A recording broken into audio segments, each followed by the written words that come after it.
Good evening, everyone. I call this February 6th, 2024 hybrid administrative meeting of the Board of County Commissioners to order. Commissioner Barboa will be attending virtually. I do want to be the first person to tell everyone she is a happy new grandmother. She's at the hospital with her daughter and a successful birth of her baby girl. So she will be here and we will be doing roll call votes tonight. So thanks. Yay. We will have a moment of silence followed by the Pledge of Allegiance led by me. So.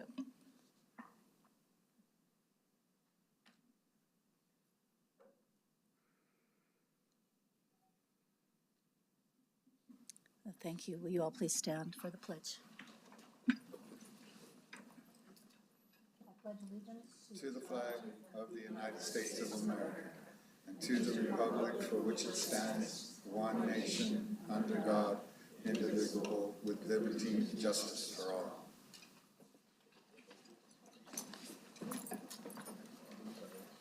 Thank you very much. Announcements and additions. Actually, I think Commissioner Barboa wanted to say just a word about her wonderful experience today.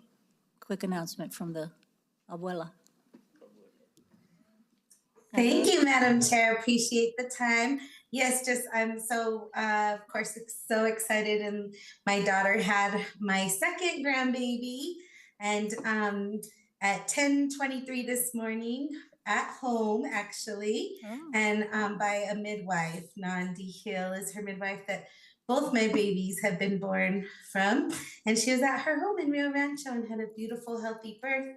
And I'm so excited. They have not named her yet, though, so I don't have that to share. But thank you for the minute. And I will be here off screen a little bit because I'm also babysitting my grandbaby now, so her mama can hopefully get some rest tonight. Great. Thank you, Commissioner Barboa. Congratulations. County Manager, count on us minute. Let's see. Oh, I'm sorry. I missed the change of agenda. I jumped forward with the news of the baby. Are there any changes to the agenda, Madam Manager? Madam Chair, good evening, Madam Chair, Mr. Vice Chair, and Commissioners. There's one change, and we're asking for the deferral of item 10A under adoption of resolution, the Mountain View Neighborhood Pollution Agenda item, to be deferred to a future meeting, and a vote is required for that deferral. Thank you, Madam Chair. I move for approval. Second. Madam Chair, just to be clear, kind of a point of order here. Are we voting on the deferral of this item or the approval of the agenda? It's just the deferral. This is the deferral of this item first. Okay. I have another deferral. That's why I'm asking. Okay. So it's been moved and seconded for a deferral on this item. All those in favor? Aye. Yes. Aye. Okay. Any other changes, Madam Chair? Madam. No, that's okay. No, County Man, I'm just kidding. No, Madam Chair, no changes. Ms. Bug.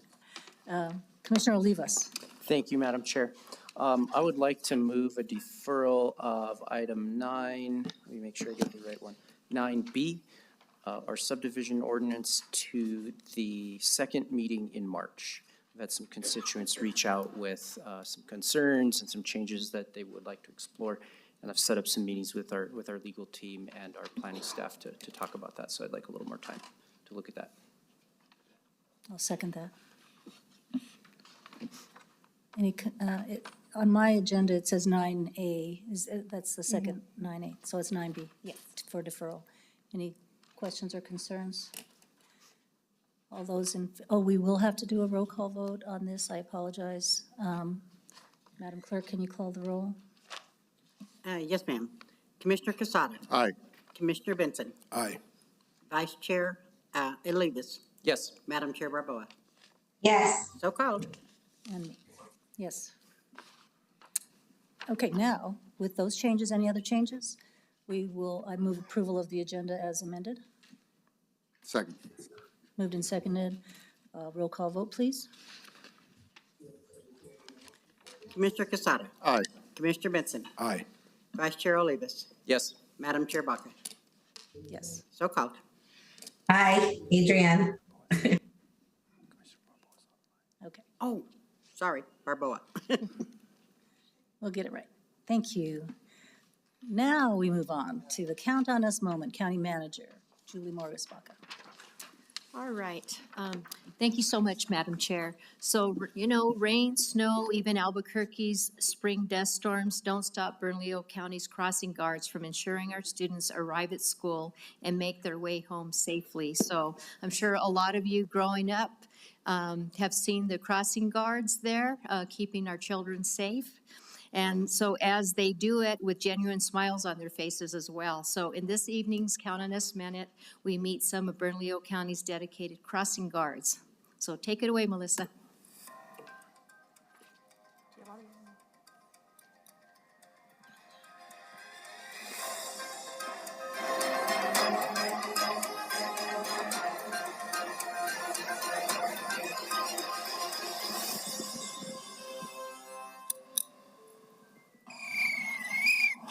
Among Bernalillo County's many employees, working every day to provide the public vital services, there's one often overlooked, but dedicated group of public servants making sure that the county's best and brightest stay safe. Meet Bernalillo County's cadre of crossing guards. Good evening. You too, thank you. You guys have a nice weekend. They're out here every morning and every afternoon, making sure the kids get to their classes safely. But more than just public employees, they're pillars of the community. I lived around here for 57 years. Everybody knows me here. And although safety is their top priority, it's about something much more important. Everybody that passes through their house and waits. Making sure that kids start and end their day the right way. Sometimes they come as bad. I always try to smile and talk to them friendly, happy. I try to do a smile all the time for them. Even if we're got the rain or the snow or the dust, it's just all part of the job. But the best part of their day? I think it's talking with the young people. Mr. Bob is wonderful, isn't he? Yes, it's like the nicest crossing. You get to know them. They know you on a daily basis. They bring you little gifts, and they're adorable. When they cross, they say, "Thank you, sir. Thank you, sir." She puts a smile on my face. Diligently working on the sidelines and side streets for the children of Bernalillo County. Wish them a good morning, and I get a smile and a good morning in return, and that kind of makes it all worth it. Thank you. Thank you.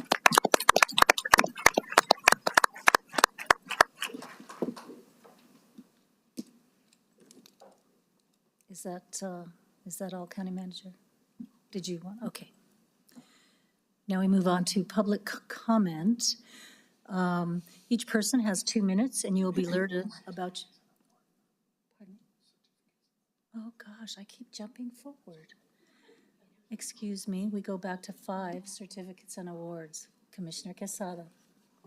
Thank you, Madam Chair. Every year I get the honor to celebrate our selfless seniors, and I think I've done it for all the years that I've been a commissioner. So this year's a kind of bittersweet for me because this will be the last time I get to do this. I think it's very important that we celebrate our young and next generation of people who really care for their community without doing it for themselves, but to do it for the community as a whole. And I'm very honored to present that today to, the next generation of leaders and great community members. So this is a certificate of recognition, and so I hope they all come down and come down to the podium. That way you can give me a weird look if I mispronounce your name, because that might happen. I'm famous for that.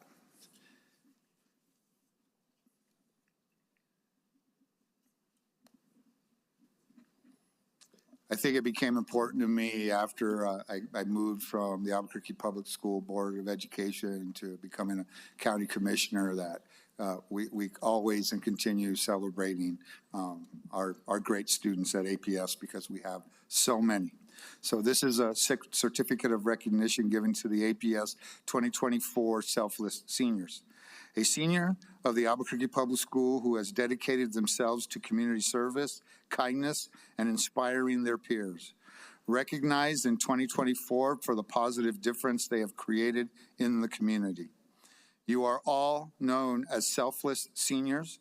Your service to the community includes invaluable time and energy for making a difference without the expectation or need for recognition. You and your peers have made immeasurable differences in unique and special ways. Your service represents the philanthropic spirit of the students of the Albuquerque Public Schools and encourages each citizen to follow your example of kindness and community service. We thank you for your dedication to the community of Bernalillo County. Presented this day, February 6, 2024, to Sine, Oaxaca, from Albuquerque High School. Angela Olivas from Atrisco Heritage Academy High School. Annabella Beck from Cibola High School. Josiah Herrera from Del Norte High School. Iris Iserman from El Dorado High School. Grisel Rizar from Highland High School. Kendall King from La Cuerva High School. Connor McCommon from Manzano High School. Laura Baronic from Next Gen Academy High School. Miranda Casañera from Rio Grande High School. Taylor Trussell from Sandia High School. Brooklyn Upton from Valley High School. Kalili Garcia from Volcano Vista High School. Angel Perez from West Mesa High School. And we always thank Frank Frost from Frank Frost Photography. And so I have a little recognition for him. And I think everybody got their certificate. Let me read this. And then I think somebody has a few words also to say besides me. This is a certificate of recognition given to Frank Frost for his selfless seniors. For your vision and dedication to the creation of longevity of the Selfless Seniors program of the Albuquerque Public Schools. 16 years ago, you approached Albuquerque Public Schools with a plan to honor high school students who serve important causes and assist those in need in our community. Each year since Frank Foss Photography has donated the portraits and images for Selfless Seniors program, that allows public schools to celebrate these students throughout the district. These portraits are shown at the school's businesses and the Albuquerque International Sunport. Each display encourages citizens to selflessly serve our community. Your service represents the philanthropic spirit of Bernalillo County community and inspires citizens and students each year to follow these examples of community service. This also presented this day, February 6th, 2024. Congratulations, you all. You guys rock.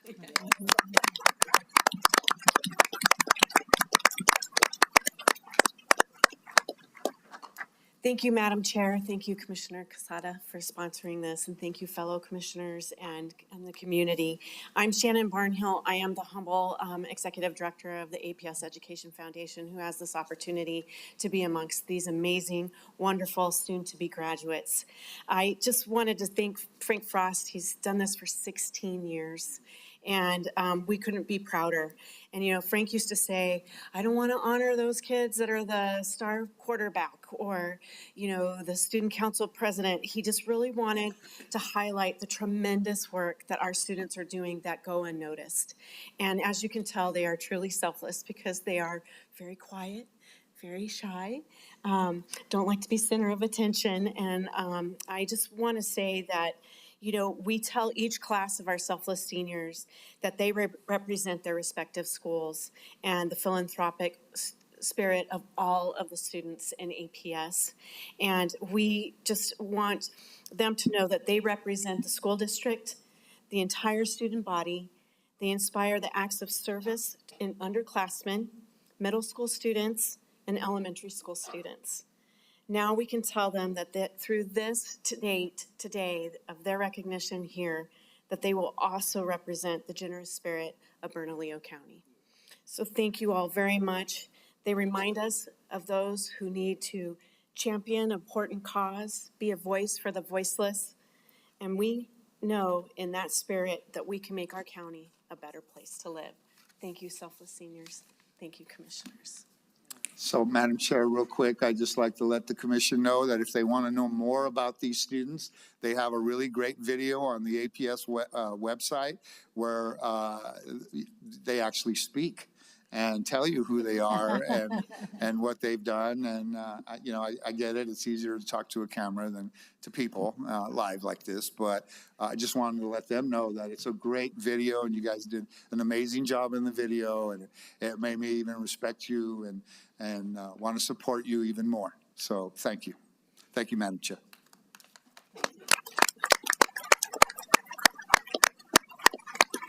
Though you don't want to be the center of attention, this is photo time again. So if you could all group up here, we'll get a photo.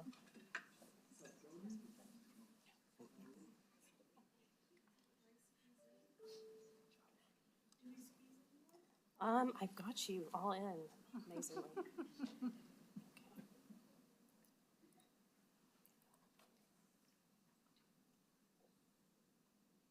I'm taking the picture, by the way. So I'm taking a whole bunch, so if anybody blinks.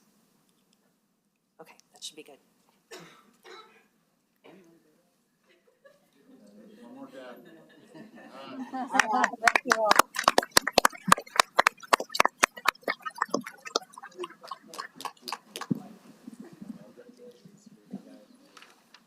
Madam Chair. Commissioner Olivas. I just wanted to congratulate you all one more time and just say what excitement you give me about the future of Bernalillo County, of our city, and just what you bring to our community. And congratulations, and please keep doing what you're doing and stay in our community and help us all make this a better place. Thank you.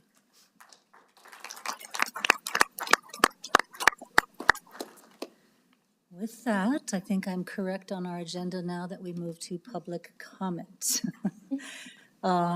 Each person has 2 minutes, and you'll be alerted about your remaining time. When your name is called, please make your way to the podium if you are speaking in person. Before making your statements, please state your name for the record. And to maintain order and decorum in the spirit of professionalism and respect, we ask that everyone adhere to the 2-minute time limit. Thank you. Julianne, how many speakers do we have? Madam Chair, we have 6 signed up this evening, 2 of which are participating via Zoom. And with that, we'll get started with the in-person speakers with Mr. Don Schrader, followed by Diane Reese, followed by Dr. Gerardo Cionello.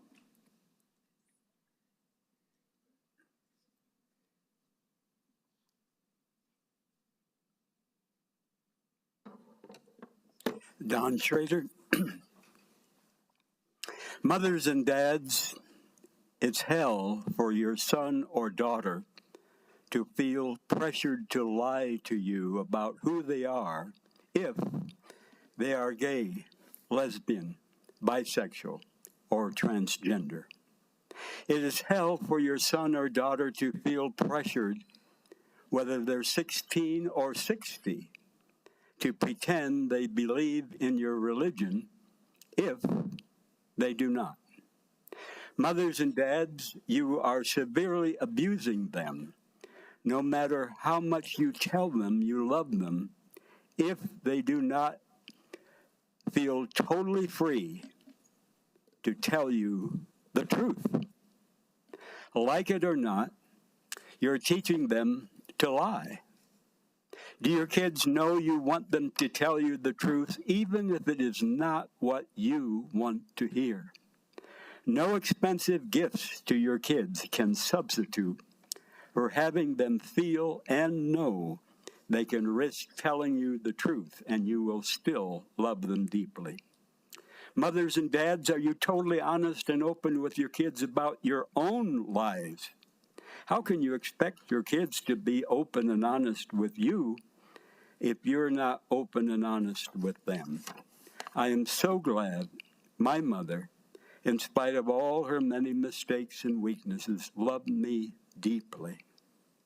My mother was honest and open with me. She insisted on my telling her the truth. Thank you, Mr. Schrader. Diane Reese, followed by Dr. Geraldo Cionello, followed by Rudolph Serrano. Good evening, Madam Chair and County Commissioners. Thank you for your service and for the opportunity to speak tonight. My name's Diane Reese. I'm a resident of the South Valley, Commissioner Quesada's district. I'm also chair of the Rio Grande chapter of the Sierra Club. I did not know you were postponing tonight's discussion on the resolution, what you're calling the Mountain View resolution. However, since I'm here, I hope you will give me a little leeway with my time coming down here. I want to thank you for delaying the action. I tried to understand what was being proposed, and I'd just like to make a few comments. So I think it's, first off, it's called the Mountain View Resolution. However, I want to stress pollution is a problem in Albuquerque. The EPA, numerous studies have shown this. So we need to look for a much broader. I appreciate the acknowledgement of my end of town.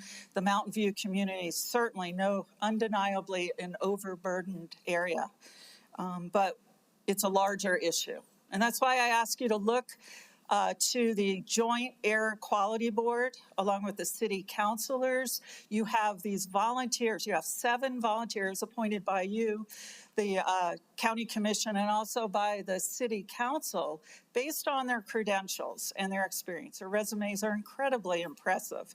And the volunteers have spent time and worked in a structure that is open. It is guided by the Clean Air Act, and it looks already for community input, and I have spoken at many of those meetings. Please support your Joint Air Quality Board, and please look to the solution that has been put forward, the Health, Environment, and Equity Impacts Resolution. There's your community input. Thank you, and your experts. Thank you so much. Thank you, Ms. Reese.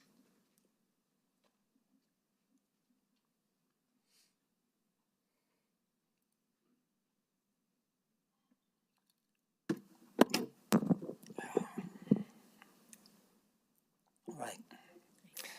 Good evening, Madam Chair and County Commissioners. Thank you for serving. I'm Dr. Geraldo Cionello, an alternative health doctor and minister. I waited 9 years to be a naturalized citizen legally. Are you all fully aware of what's happening at our southern border? U.S. Senators Cornyn and Cruz suggested that many of the so-called gotaways run from law enforcement because they're smuggling illegal drugs like fentanyl into the country. However, both expressed greater concern about the possibility of radicalized terrorists entering the country illegally across the southern border with Mexico. What happened in Israel on October 7 is a reminder that terrorist organizations can strike at any time, they said. And while we know that on September 11, 2001, 19 terrorists killed 3,000 Americans, we know that there have been hundreds or more of people on the terrorist watch list that have been detected at the border. Cruz added that Border Patrol agents were frustrated beyond belief at Biden administration policy that led to illegal immigrants being released after agents had risked their lives to detain them. Potential terrorists are attempting to cross our southern border. In September alone, 18 illegal immigrants on the terror watch list were caught at the border. The attack on Israel should serve as a warning as to why we must secure the border. That said, we all know that elections have consequences. Imagine Hamas. And Hamas in Hebrew means violence. So imagine Hamas terrorist infiltration into Bernalillo County and throughout the other counties in the state. Our chief law enforcement sheriffs and their deputies were prepared to protect you, your families, and your constituents. Ancient Proverbs 22, verse 3. A sensible person foresees danger and takes precautions, but the gullible people continue on and suffer the consequence and are punished. Thank you. Thank you. Rudolph Serrano.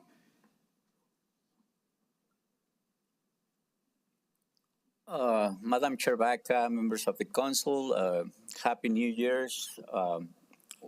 This is an election year, so you are going to see me here. And I'm going to bring some issues here, but I'm going to go with the issues of last year's first. And that was painting the building. I'm one of the persons that measured this building and tried to see if it was feasible to do something with it. And $200,000 was only enough to pay for the paint. And my therapist told me, don't do it. And so I'm going to come and ask you to get a little bit more support for that project. I'm having a new thing that is art inclusion of the blind, that our art is not only something you can see, but something you can feel. For example, your pictures in the front, a blind person should feel how your face feels instead of just know that your face is there. And so plants, they will be able to, there's a new thing called plant wave that you can actually lessen the sounds of the plants. And I see, the building with plants making noises. We're using color codes in different areas of the brain science to color code the notes so we can have different notes for every floor. So when you go to the 7th floor, you say, cheese. But in the 3rd floor is do.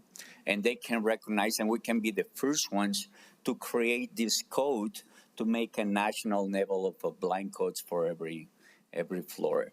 And we're working. I have an exhibition of the first piece here in 7 and Mountain. I'm inviting you guys to go. And I'll be working with Explora too.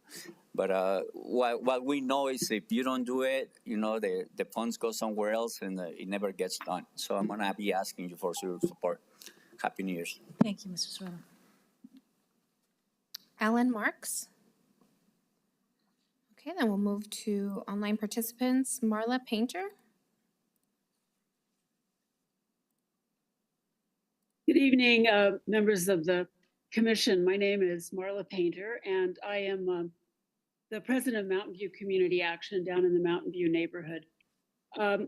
It's a big surprise and not a pleasant one that Commissioner Quesada is proposing a very expensive initiative without consulting any of us in Mountain View about his proposal.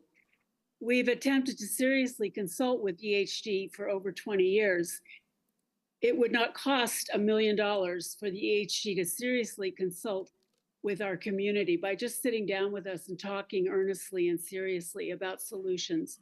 Also, the Mountain View Coalition just invested years and money we are still trying to raise to put together a data-driven regulation that directly addresses air pollution in Mountain View. The ideas in the proposed HEEI regulation that certain members of the city council managed to throw into a cauldron of chaos before it could be properly deliberated by experts on the air board, it needs to be reconsidered by the EHD in consultation with the neighborhoods it is developed to protect. We have already invested in a serious process of proposing abatement. EHD would not seriously engage with us in the process. The only environmental issues in the Mountain View community that the EHD has authority over is air pollution. And it is incumbent upon us to remind the County Commission that EHD is currently under investigation for civil rights violations. So it doesn't make sense to give them $1 million to work in an EJ community at this time without clear, precise objectives. We propose that the Commissioner and City Councilor Pena sit with members of the Mountain View community to discuss what these elected officials have in mind when they task the city EHD to abate pollution in Mountain View. What's the scope of the task? What would abating pollution look like? And how would the community be involved in defining the scope of work? Frankly, what really needs to be done with an extra $1 million the county has kicking around would be for Mountain View to get the Thank you, Ms. Painter. Thank you for calling in. I know that this has been deferred today, and so we will be taking this up, but I do encourage you to continue to reach out to all of us on what the Mountain View neighborhood is desirous of. So thank you. Madam Chair, that concludes public comment. Thank you.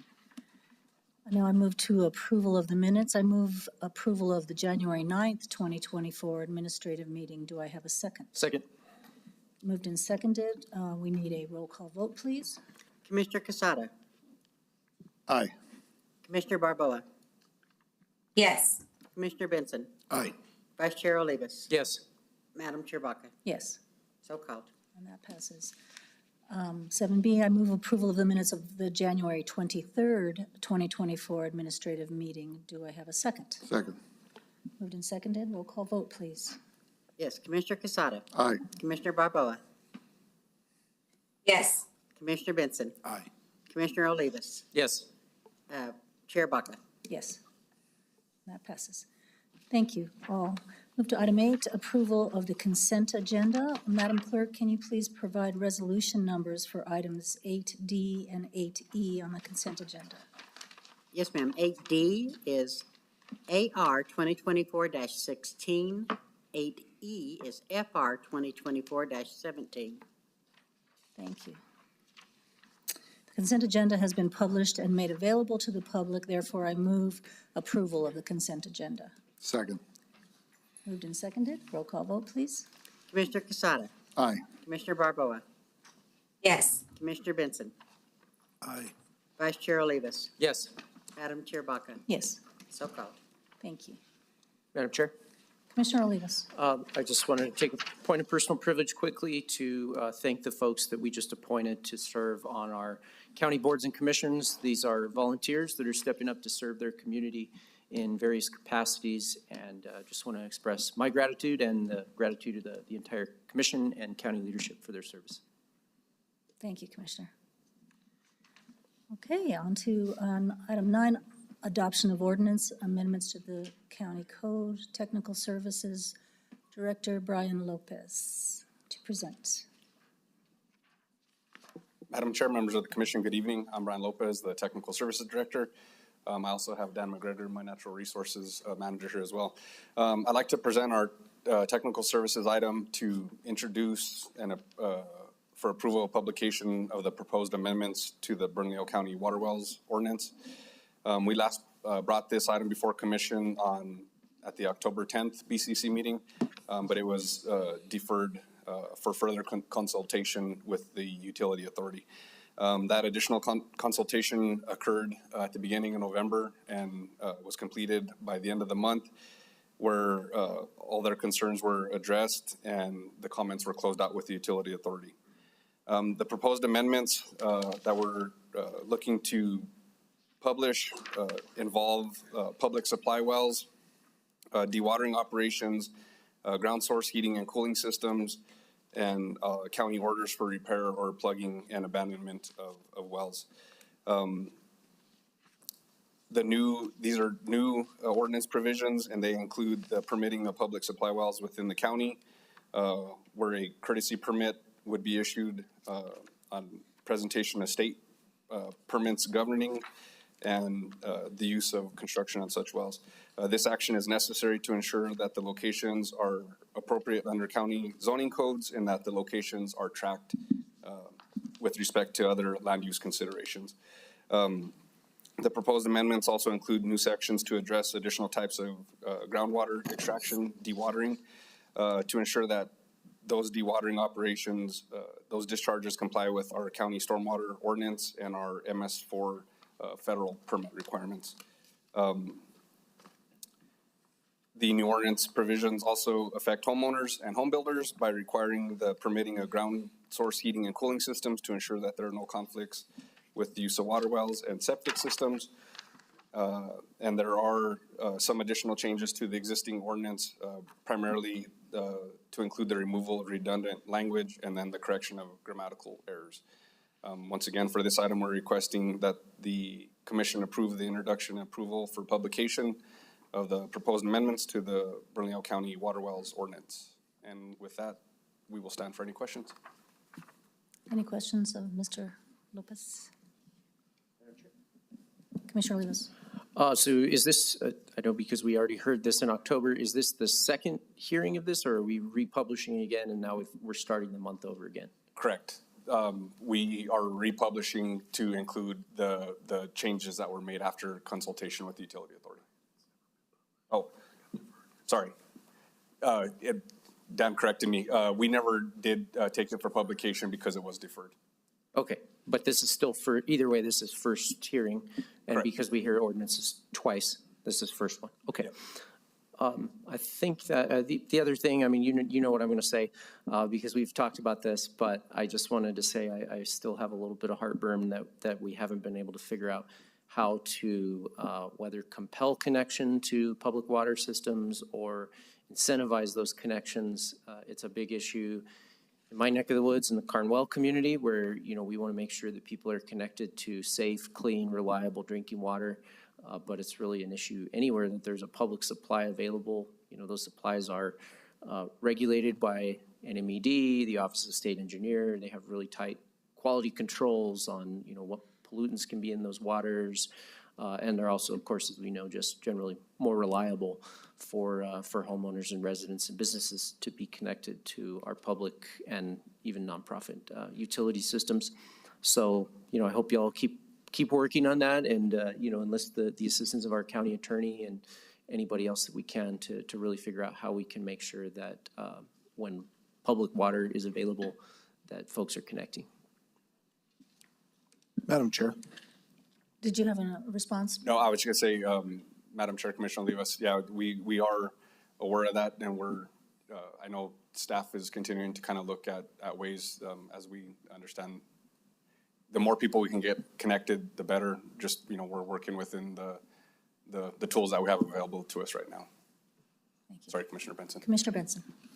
Thank you, Madam Chair. And with all due respect, Mr. Lopez, I also want to be on public record that I do not want to be on public water. I am on a well and love it. Water is great. And I know Sandia Heights has its own water utility that they manage very effectively. So just take it into perspective, additional perspectives as well. Thank you. I move approval. And do I have a second? Second. It's been moved and seconded. Any discussion? A roll call vote, please, Madam Clerk. Commissioner Casado. Aye. Commissioner Barboa. Yes. Commissioner Benson. Yes. Vice Chair Olivas. Yes. Madam Chair Baca. Yes. So called. That passes. Thank you, Mr. Lopez. The next two items have been deferred. So we move on to item 11, approvals, finance. Denise, yes? Good evening, Madam Chair, members of the Commission. I'm Denise Benavides. I'm the Principal Financial Analyst for the Finance Division. The project that is before you is federally funded with an Economic Development Administration grant, which was presented and accepted by the Board of County Commissioners on September 14th, 2021, and approved for construction on May 9th of 2023. Bids were opened on January 9th of 2024 for constructions. Bids came in $500,000 above the awarded ED grant and the county matching funds. Analysis has been completed, and the Bernalillo County ARPA core team is recommending the approval of ARPA funds in the amount not to exceed $500,000 for the NI-04-05 Central Atrisco Fiber Optic Expansion Project in accordance with expenditure category 6.01 Revenue Replacement Government Services. The funding will provide the necessary funding to ensure that the Central Atrisco Fiber Optic Project can complete the expansion and installation of a single-mode fiber optic cable in a 4-inch conduit. The construction will include installation of 8.4 miles of fiber optic cable within existing 4-inch conduit or new conduit, along with pull boxes, fiber optic equipment, and splice vaults. Additionally, this project will provide an opportunity for connectivity to the west side Albuquerque, primarily in District 1 and District 2, and will provide an opportunity for connection to county-owned facilities in the county fiber optic network. This funding will provide 25% of the overall project cost, and I stand for questions. Thank you, Ms. Benavides. Any questions? Commissioner Olivas. Thank you, Madam Chair. I just wanted to mention here briefly that one of the things in this project description that's mentioned, of course, is that this could serve as a future connection for the Metropolitan Detention Center, fire station, some other facilities we have out there. And I just wanted to thank the staff, Mr. Lopez specifically, for just getting us some details on that. And, it's helpful just to kind of understand what the future costs would be to complete that build out and build this network out to those key facilities. And so anyway, I hope that the staff will keep looking to find funding for those and push those forward, especially to our detention center, to make sure that we have, the best connectivity out there for our staff and everyone. Thank you. Commissioner Barboa, you have your hand raised. Thank you, Madam Chair. Thank you for bringing this item. I'm also just wanting to comment that, broadband is so important for our state. So the more we can find projects that benefit our county and expand the connection as far out as we can. 70% of our state does not have reliable internet. While the world is moving only to internet, 70% of our state doesn't have access, and that now with healthcare and everything. So I'm just grateful for this project, grateful for the team that made it happen and is making it work. Thanks. Thank you, Commissioner. Okay, I move approval. Thank you, Ms. Benavides, for the presentation. Second. It's been moved and seconded. Roll call vote, please. Commissioner Quesada. Aye. Commissioner Barboa. Yes. Commissioner Benson. Aye. Vice Chair Olivas. Yes. Madam Chair Baca. Yes. So called. Thank you. 11B, Fire and Rescue, Chief Perez. Madam Chair. Commissioner Olivas. Just while they're on the way down, I want to take a point of privilege and recognize that today is recognized by the state legislature as the Lieutenant Matthew King Day. Of course, we know that just a couple years ago, we lost 4 brave souls here at Bernalillo County, and I just wanted to recognize them and recognize that it's Matthew King Day and recognize all our firefighters and first responders. Thank you, Commissioner. Madam Chair. Commissioner Benson. I also want to concur with that and just let everyone know, just in recognition of the day, it's being asked that you wear red. So whether it's a ribbon or any red apparel you can put on, just remember the lives lost. Thank you. Thank you, Commissioner. Madam Chief Chair, Perez. Commissioners, thank you so much for that recognition. We think of Brother King in our thoughts every single day, and the entire crew of Metro 2. There's not a day that passes that they're not in our hearts and in our thoughts. So we also ask, if you can't wear red, to light your house up with red, a light bulb or something somewhere, just to keep that memory alive. So what we're here today to review with you all, you've had the it's actually the Community Risk Assessment Standard of Cover. I sent that to each of you about a month ago, and it's part of the accreditation process for the Bernalillo County Fire Department. It basically lays out what your fire department is doing for you, up to the minute times, how long it's taken us to respond to different calls, and a variety of other information. This is, again, part of the accreditation that will be going out to Orlando, Florida on the 26th of this month, in the hopes that we can join the elite group of about 360 departments around the world that carry a CPSC accreditation. So this is a large part of that, is basically us doing what we say we do and being able to prove it. So who I have with me tonight is Captain Rochelle Ortolano, who has been instrumental in putting together everything about accreditation. She has become an expert of all experts in what our fire department does, solely based off of the work that she's had to do around this accreditation. So I'm going to turn it over to her to just give you a very, very brief understanding of what this document is, and then we'll field any questions that you all may have. Thank you, Chief. Madam Chair, Commissioners, thank you for this opportunity. The Community Risk Assessment Standard Cover, CRASOC, allows the department to see where our largest call volumes are dependent upon call typing, as well as determining the risk of the community, department personnel, and unit utilization for each call type. As part of this accreditation process, the document helps the department work on areas of improvement. It allows Bernalillo County Fire and Rescue to be transparent with internal and external stakeholders and provides statistical data that identifies our needs and the needs of the community.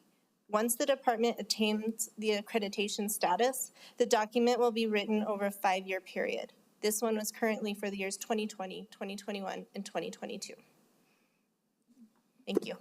Thank you. Any questions of the chief? Thank you.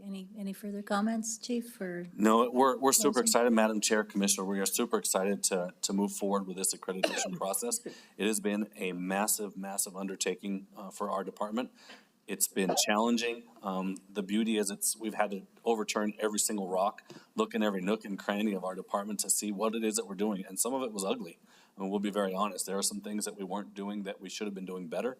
And now we know what those are, and we've been able to get in there and address them. So we thank you all for your continued support as we strive to make our department the best that it can possibly be for the residents of Bernalillo County. And that's all we have tonight.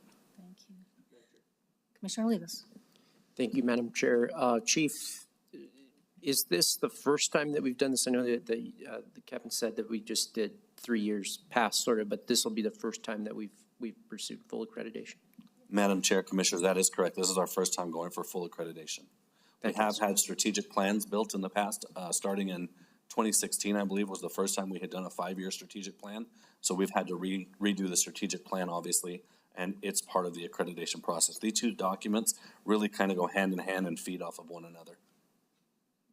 Kudos to you and the whole department for, pushing the ball forward and moving towards, being more innovative and more collaborative and looking inward and looking outward too to see where best practice are. So this is great. Thank you. Madam Chair, Commissioner Lewis, thank you. Thank you. I move acceptance and approval. Second. Been moved and seconded. Roll call vote, please. Commissioner Quesada. Aye. Sorry, Commissioner Barboa. Yes. Commissioner Benson. Aye. Vice Chair Olivas. Yes. Madam Chair Baca. Yes. So called. Thank you. Thank you. Thank you both. Item 12, discussion items, Public Safety Division, again, on the Family Wellness Shelter. Again, Chief Pettis. Madam Chair, Commissioners, back in, I believe it was November, we came before you asking for $1.2 million to continue the efforts that we were doing surrounding the Family Wellness Hotel. The program has proven to be an extremely, extremely beneficial program in our efforts as a county to try to help with the homeless situation that our city and county are all facing. To date, this program has reached out to 269 families. Of those 269 families, we've been able to place 80% of them into housing or connected back with loved ones who have been able to provide them a place to live. As part of the conditions of the approval of that monies, Commissioner Olivas made an amendment to the original plan asking for a report challenging us to look internal to the unincorporated or the county in general for other areas that may serve the same purpose as what we are currently doing with the undisclosed hotel location where the Family Wellness Hotel is currently located. So we did our research, have done our homework, and we've gone out and found a couple of areas. The first thing that we looked at was there anything within Bernalillo County itself that we actually own that could potentially help in this area or service something. We did find one, which is Union Square. And I know that there was some talk about Union Square in the past being utilized for homelessness. So fortunately, we had a lot of the facts and figures already laid out for that. And in order for us to really consider Union Square as something similar to a wellness hotel type setting, we were looking at a total project of about $25 million. And that would be placing 1- and 2-bedroom apartments inside of that facility. If done, it would take approximately 3 years. We could look at about fall of 2028 as a completion for that project. At the time, we were looking at about $600 a square foot. That has since gone up, and we would probably imagine that this project, even just since the time we first looked at it, is probably sitting closer to $30 million as opposed to $25 million. So that was the first piece that we looked at was internal based off the instruction or the request that we were given.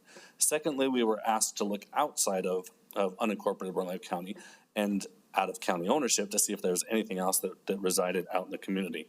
There's not a lot that's out there. There is a Days Inn that is for sale off 6301 Iliff, which is up on the west side. They're asking $3.5 million for that motel. Another area that we found was off of Central. It's at 1 Central. It's 69 units, and it is asking $29.9 million for that location. That's about 60 rooms, I believe, that were inside of that one. There was also a really large rehab facility that was out on the west side. It's the old Sequoia rehab, and we did explore that, and they're looking at $8.5 million for that facility. So we did find some. We did look. There weren't a whole lot out there. We had one, a very possible one that actually we found out last night has already sold, and that was off of Central and Tramway. That was a 40 room facility that had recently, as last night, sold. In talking with the owner of 505 Hotels or it's a corporate entity, they basically kind of broke down for me what it would cost us if we were to run a hotel of our own, and I found it to be kind of interesting based off of not really knowing a lot about the hotel industry.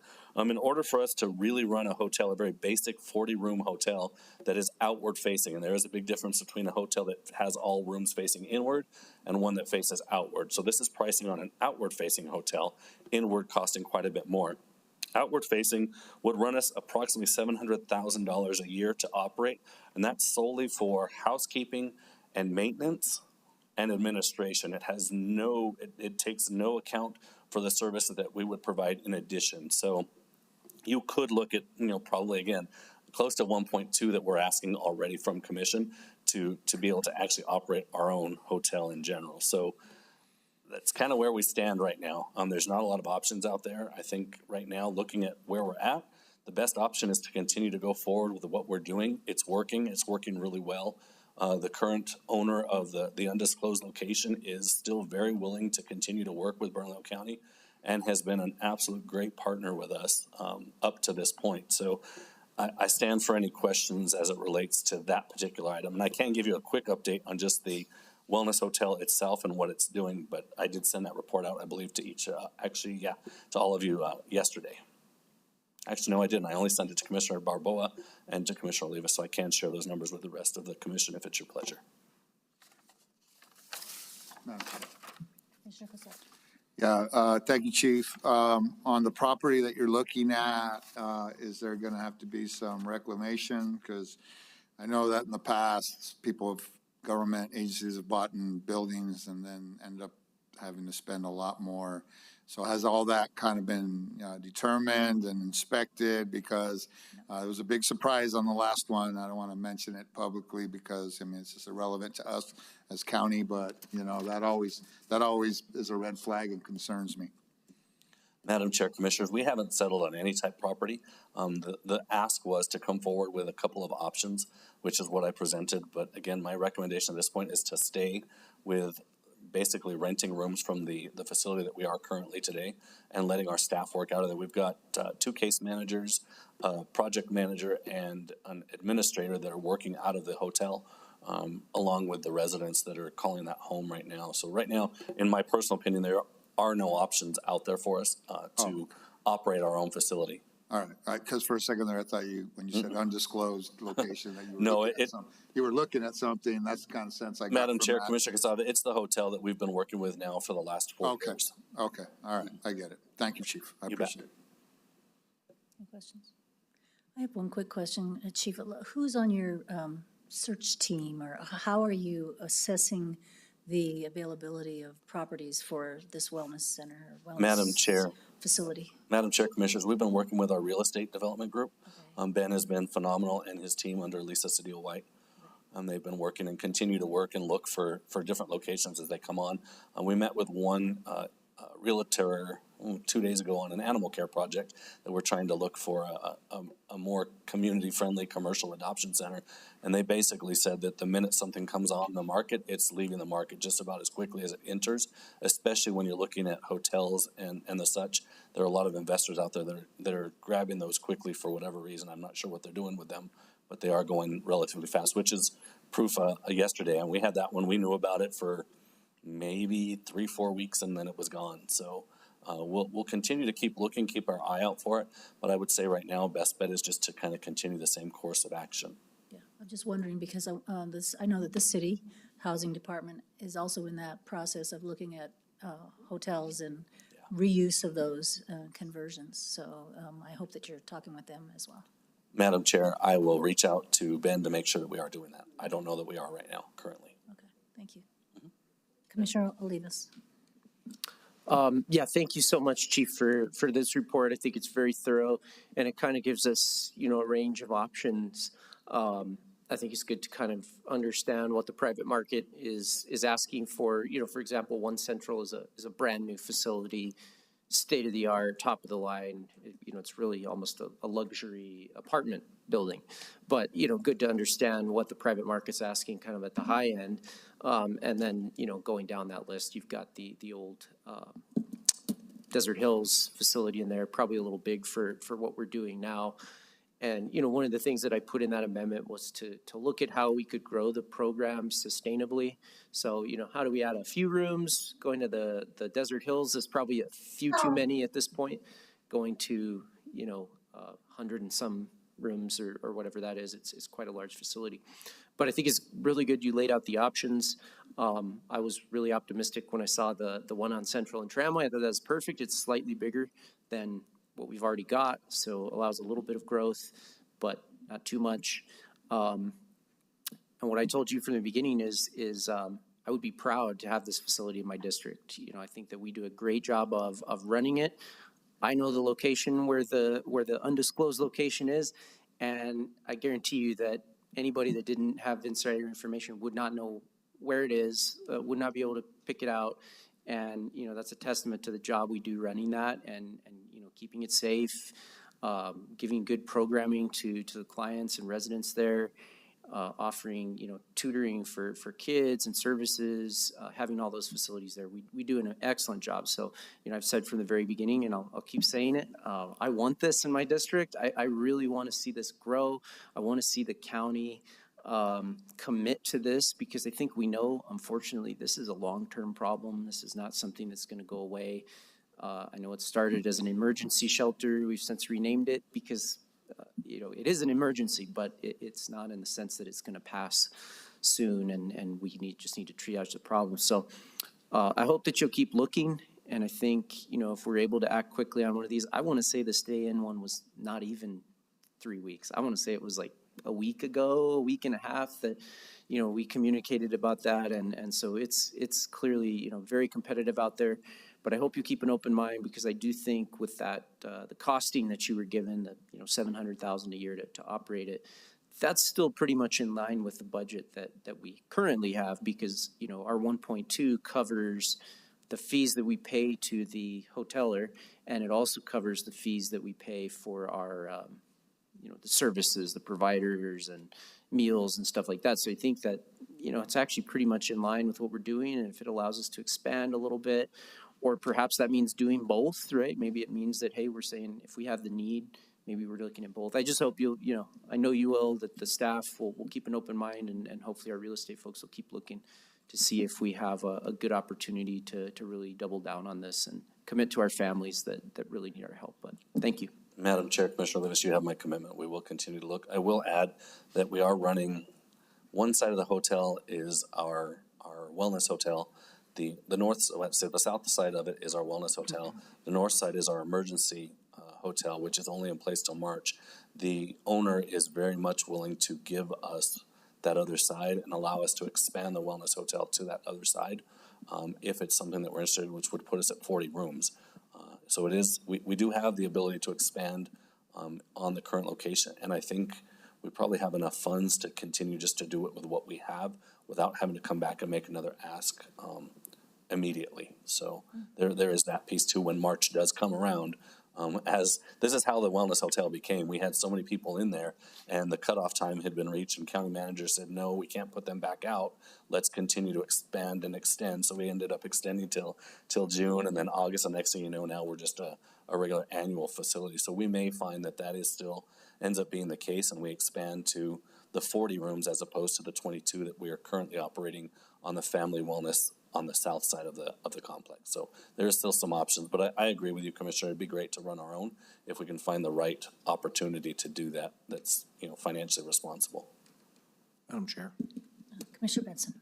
I just want to say, Chief, this has been a absolute success. Keep it up, but I would put the brakes on jumping in and owning our own facility. I think it's working great. And I've been an absolute supporter since day one. And the fact that we've got 80% transitioning to permanent residences not managed by the county, that's what we want. We want this to be a stepping stone into stable housing. But the costs that you were talking about, just in investment in real estate, we have much bigger needs. Meanwhile, that wouldn't get rid of the annual cost to maintain it. So if we're going to pay that anyway, I'd rather do a public-private partnership and save the funds that would be required to buy a building. And like Commissioner Quesada said, that's always a can of worms. We have never purchased a building where it didn't turn into something that's 2 to 5 times more expensive. And then you've got project maintenance over the time also that's not being budgeted. So I say it ain't broken.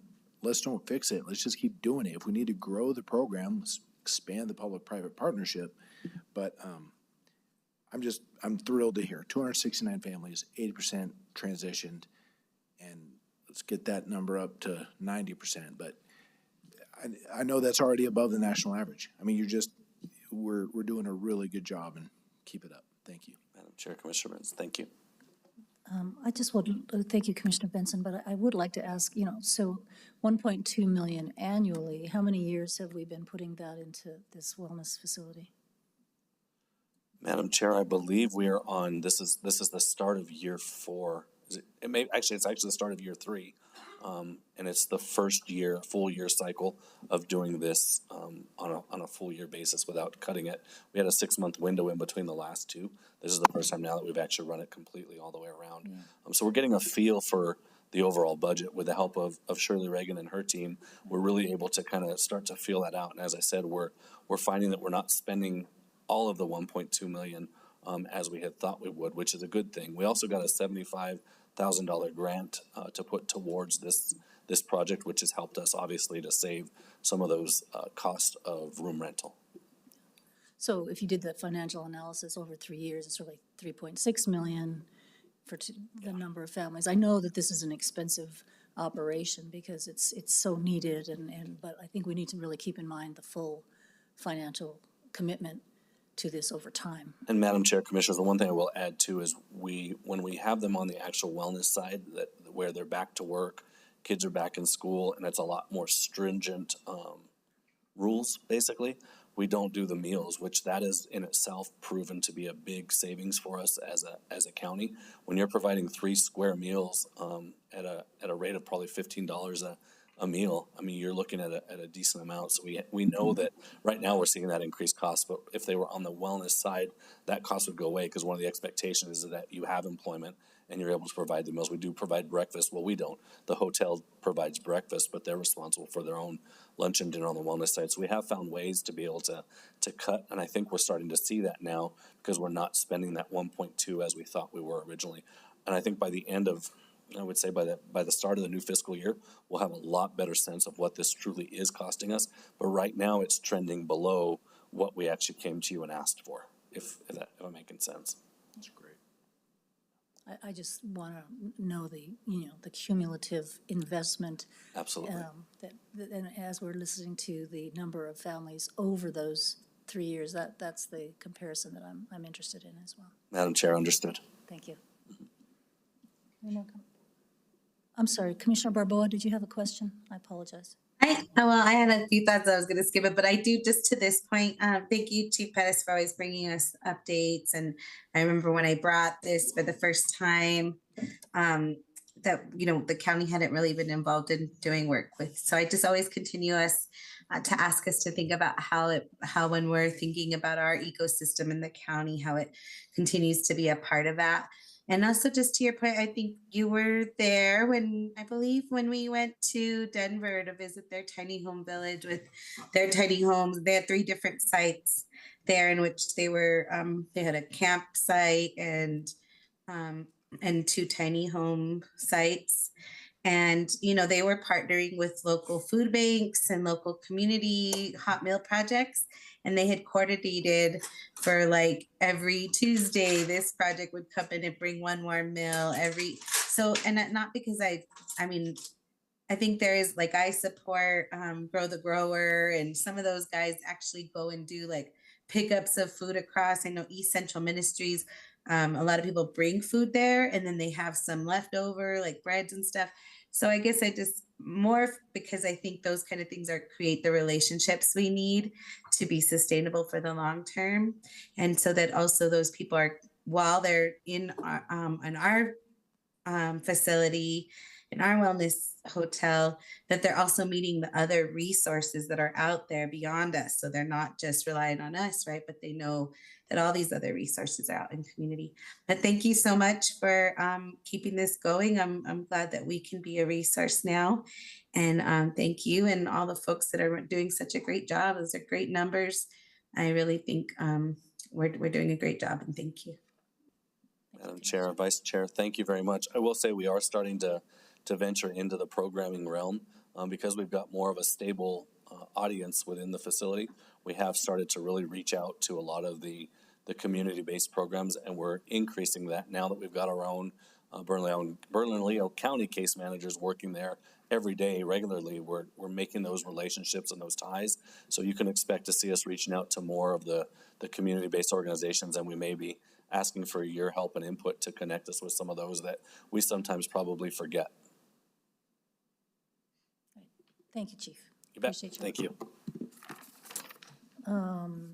Now we are at announcement of the next commission meeting, February 20th, the Board of Finance at 4 p.m. here in these chambers, and Tuesday, February 20th, the administrative meeting at 5 p.m. here at the Ken Sanchez Commission chambers, and this meeting is adjourned. Thank you. I think that's a record. I kept trying to go to the